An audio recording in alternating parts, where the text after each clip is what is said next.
Hello to everyone. Happy 2025. I hope you enjoyed a good long break. For those that didn't, that worked through, I hope you got lots done during that quiet time of the year when there aren't too many people to bother you with emails and phone calls.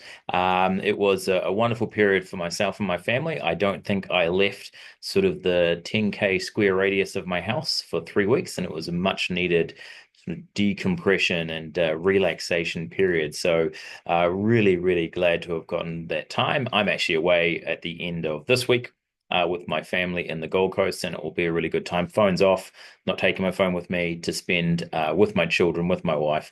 Really looking forward to that. But we have come back to work. Most of our staff were back on the week of the 13th. Some had come back the week earlier, and we did have cover over that Christmas period. And we have hit the ground running. My gosh, it does not seem like we have just come out of a holiday period.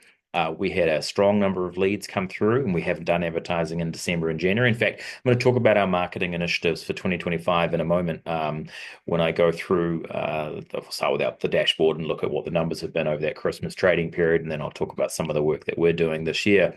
But yeah, very excited with the way that the company has returned. At the end of last year, we spent a great deal of time locking down our mid-management task orientation and just really getting to grips with senior management and what their role responsibilities are for their departments. And that has bed in superbly well. The start to the year has been the best by far that we have ever experienced. The company is in a very strong place. We have fantastic staff, knowledgeable team members. We're looking to grow the business this year. We've already employed a new sales team member. We're looking to add another, and then we'll also be adding another project manager in New Zealand and another operational staff member.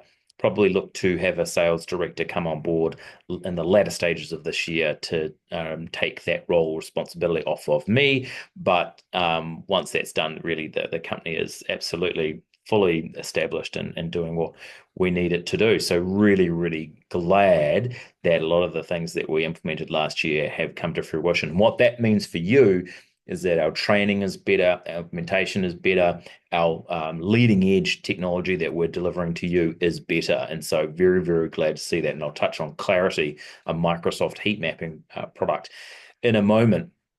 But what I will do is I'll show you what the Christmas metrics did. Hopefully I'm sharing the correct screen here. So effectively, November and December, very similar in terms of turnover. I mean, these days we're really seeing that Black Friday period as a big push, and then the number continues into December. It's not as steep in December, and then we don't see that Boxing Day sale as prominent as we have done in years past, but still significant increases for our retail clients during that November and December period. So, you can see where we were averaging across the year 2.9, 2.9, 2.9. We are actually going to be at about 2.9, maybe even get up to 3 mil by the end of January. Today's the 28th.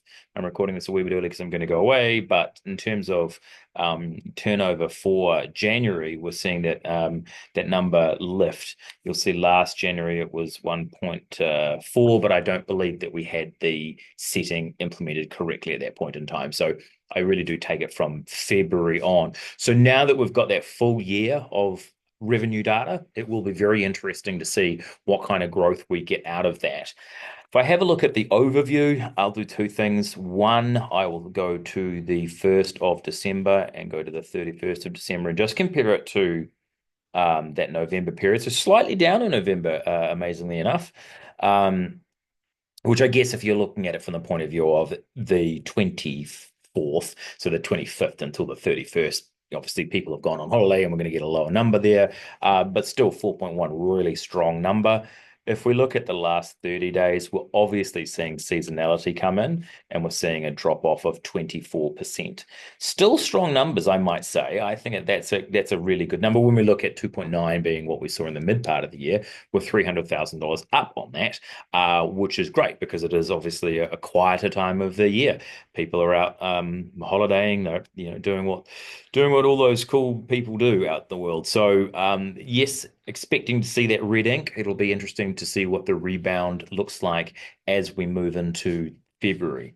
we look at the conversions, again, what we're seeing here is a drop off. So not a massive drop off from form submission or email link click. Obviously, there's a large number of phone link clicks that have dropped down. We looked at the revenue in the previous screen. So I guess what that tells me is that there had been obviously, I think, and it was borne out by the data that we had a flattening of the lead generation service industry conversions that have come in the latter stages of last year. So that number staying flat is because it's on a lower baseline. As we see the year pick up, I will expect to see form submission, email link click, and phone link click increase. Anecdotally, talking to a number of clients, excuse me, talking to a number of clients out there in the trade-based businesses, they are seeing their job lead time increasing. They're seeing more taking place out in the marketplace. So um, let's look to see some drops in the interest rates. The currency has been impacted. The dollar is definitely weaker across the globe to the US dollar. I think it's balanced out a wee bit now that Trump wants to put pressure on the Fed Reserve to lower their interest rates. But in New Zealand, hopefully we see a 50 basis point in February, and obviously there'll be a look in the Australian market in the coming months as well, and that hopefully stimulates more economic behavior. So as you'll know by now, I'm not a big fan of the government. I think that business is done from business to business. They need to set the conditions to make it right, but it's us that has to have that sentiment. And I definitely believe that there is a positive sentiment out in the economy, and that people are wanting this year to be the year that we really start to repair some of that COVID damage. So one of the things that I wanted to touch on in this in part of my CEO memo was, what are we doing for our marketing now?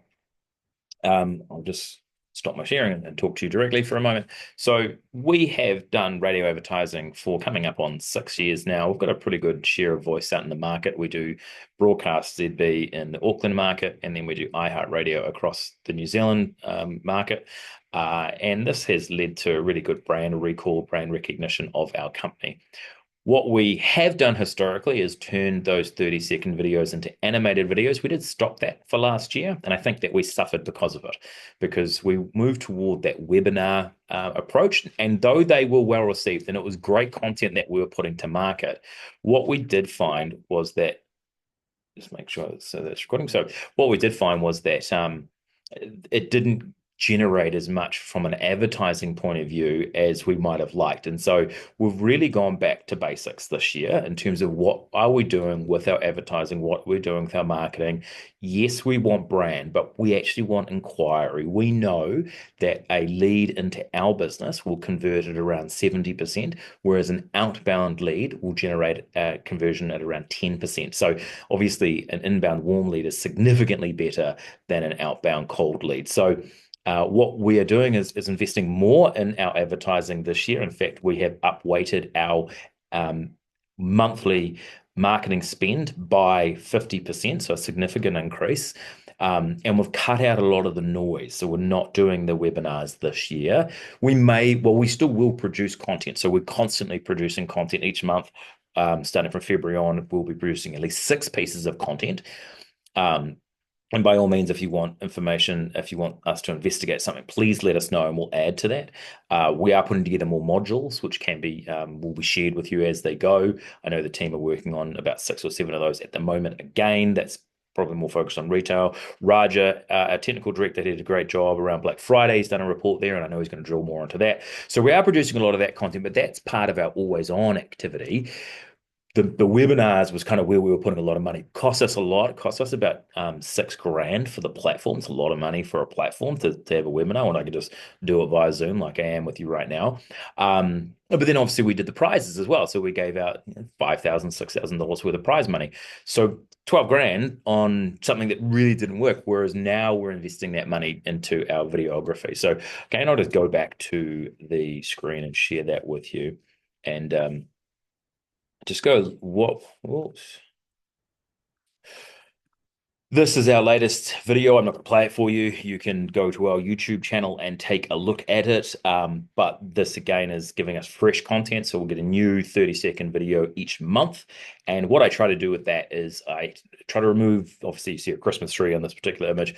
It is talking about 2025. Try to remove seasonality so then I can use it over and over and over again. I think our other ad will be about us being a trusted provider in the market. So that's something we can go back to. But this allows us to post on X, it allows us to post on YouTube, and then obviously we're advertising on top of that. So, if you go through to our channel, you'll see that we do have quite a lot of content here that you can use. So this will continue to grow over the course of 2025, but the real point is that we are doing it from an advertising standpoint. So, again, just on the advertising, we're also doing display ads. So we're doing X ads. We are doing social content posts. But one of the things we're also going to look at doing is overhauling our website. So website went live, I think, in 2022. We've moved it to a .com domain name. Look, we have reasonable success with the website. It has grown organic strength over the years, obviously dovetailing in with that brand building through the radio. But we do have a couple of things that we want to work on. So, for example, we call all of our pages on our site media. So, for this particular one, how to enable two-step verification in a Google account. Media isn't something that I believe business owners are probably looking for. Obviously, a blog or article section is something that is more analogous to here's information about that. So, what we're wanting to do before we make changes to the website is get an understanding of what people are consuming on the site. And so, we have been using Microsoft Clarity within the business for some time now, and it's a service that we can offer to you. Certainly, something that you will see your project manager talk to about across the year, because it is a really useful tool. You can connect your analytics to it. You can connect your ad campaigns. We did do this. I'm not sure why it's not syncing at the moment. I'm not going to go into the in-depths of it. I believe Raja is going to do a series of videos on Microsoft Clarity over the coming months. So if you want more information, by all means, he will give you that. But if we look at recordings, for example, and I look at this particular recording, what I can see here with a user that came to the site is what they did. And you can see this one's from Bangladesh. I'm less inclined to look at someone who's come from a foreign country and stayed on the website for 37 seconds, as I am someone who's in New Zealand and has spent 13 minutes on the site. So this particular individual, they are very interested in our videos, and that's what they're really clicking through and looking at. Probably a competitor, who knows? But they seem to then watch the video, which is great. So they are engaged, and it does show that our videography works. If we come along, we can see some more information, and then if we come to this part of the screen, I believe that what we will see when this little dot occurs is that they're going to go to a new page on the site. So let's see that occur at some point. There we go. So now it's loading a new page on the site. And so we can see what are the users doing? What is the engagement looking like? And obviously we're running this over a multi-month period because we want to start split testing some of the page content and how are we laying out those pages and how are we getting engagement with them and ultimately driving conversion. Because what we want is lead generation. We want phone link clicks, we want email link clicks, we want to drive more business. And in order to do that, we need to lay out our site in a more user-friendly manner. And the way that we can identify that is using Microsoft Clarity. So I just wanted to go over that in terms of what we can be delivering for you and how we can be helping your website. There is some great analysis that is coming through the pipe in terms of where things are at. As you see with the dashboard reporting, we are looking at adding a lot more content to that in the coming years. So in the coming year, one of the things I didn't show is that we can have funnels in Microsoft Clarity, and that's really useful for identifying for cart abandonment for retail businesses. Where are users dropping off? What is going on the site that's leading to them to leave and not convert? And I would say to any business owner, the number one group of people that you need to talk to is those that have come to your site, that are engaged with your site or put something in their cart and then not converted. You can constantly be filling the top of the funnel, but if you're not, putting, sticky plasters and building up the bottom where it's all falling out, well, you're missing a trick and you're spending more in your marketing than you are, you're getting a return for. So that is where our stickiness is working through. We want to make sure we're getting the best possible results from our advertising. And as I said, investing into pure play ads. That is the focus that we're going to do. And, moving away from shiny things that might seem like a good idea, but actually don't provide that return. And I think that that's definitely where a lot of our clients have seen the recommendations from us is let's stick to the nuts and bolts. Let's put the money in the ad spend. Let's see what the cost per lead is. Let's drill that down. Let's get a higher ROAS. That's the angle that we will be taking. Cut the noise, cut the nonsense, and get leads, get revenue, get sales through the door. And it's very much what 2025 is about. So thank you for taking the time to watch this memo. I hope it has been informative. I look forward to working with you throughout the year. Go well, have a great February, and see you next month. Bye.